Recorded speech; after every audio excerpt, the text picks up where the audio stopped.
Hi అండి, ఈరోజు మనం చేసిన న్యూ రెసిపీ వచ్చి చాక్లెట్ స్ట్రాబెర్రీ కేక్ అనమాట. ఇదిగోండి చాక్లెట్ స్ట్రాబెర్రీ కేక్, చూడండి ఎంత అందంగా ఉందో. మనం ఒక పీస్ తీసుకున్నాము, ఆ పీస్ తిని చూద్దాము ఎలా ఉందో. చాలా బాగుందండి, టేస్టీగా ఉంది. మీరు కూడా ఒకసారి ట్రై చేయండి. స్ట్రాబెర్రీ కేకు చేసే విధానం చూసేద్దాము, వచ్చేయండి.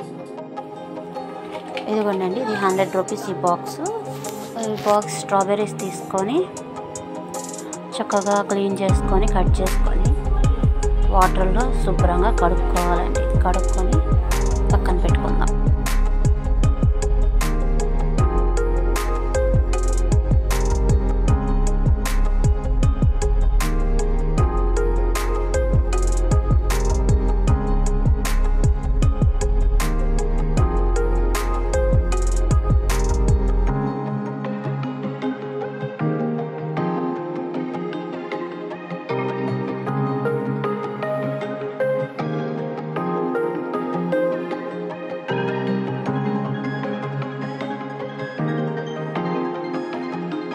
ఒక మిక్సీ జార్ తీసుకొని దాంట్లో కడుక్కున్న స్ట్రాబెర్రీ ముక్కలు వేసుకొని 3 స్పూన్లు షుగర్ వేసుకోవాలండి.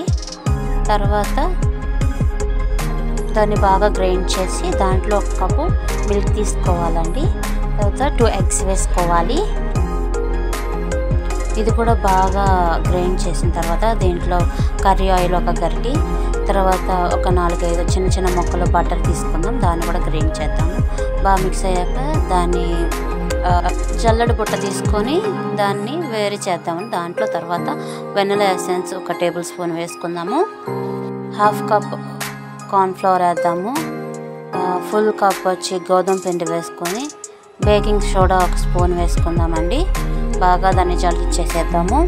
శుభ్రంగా వచ్చేస్తుంది. దాన్ని మిక్స్ చేసేస్తే మనకి చక్కగా క్రీమీగా కలిసిపోయిద్దండి.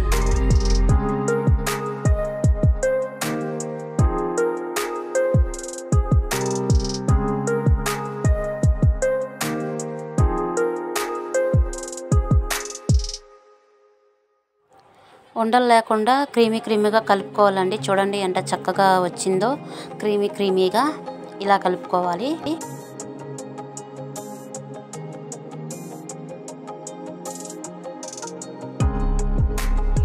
కేక్ గిన్నెకి పేపర్ ఆయిల్ అంటించి కేక్ గిన్నె మొత్తం అప్లై చేసిన తర్వాత మనం ఒక పెద్ద గిన్నె తీసుకొని దాంట్లో స్టాండ్ పెట్టుకొని ఈ ముందుగా కలిపి పెట్టుకున్న క్రీమ్ మొత్తం కేక్ గిన్నెలో వేసేసి 1 గంట సేపు పొయ్యి మీద పెట్టి వదిలేయాలండి. తర్వాత మనకి చక్కని స్ట్రాబెర్రీ కేక్ రెడీ అయిపోయింది. అయితే చూడండి ఎంత చక్కగా ఉందో.